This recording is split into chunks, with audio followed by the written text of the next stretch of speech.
മഞ്ചേരി DBAയിൽ നടന്ന ഉപജില്ല LP-UP shuttle badminton tournament KCJM ഹൈസ്കൂളിലാണ് സംഘടിപ്പിച്ചത്.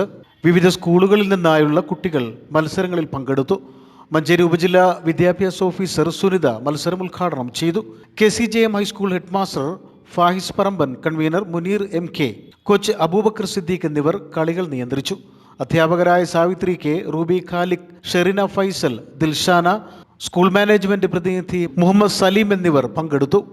UP വിഭാഗം ഡബിൾസിൽ HMLP മഞ്ഞപ്പറ്റയും സിംഗിൾസിൽ HMYLP സ്കൂളും ചാമ്പ്യന്മാരായി. UP വിഭാഗം സിംഗിൾസിലും ഡബിൾസിലും KCJM ഹൈസ്കൂൾ പയ്യനാടും ചാമ്പ്യന്മാരായി. News bureau, Manjeri.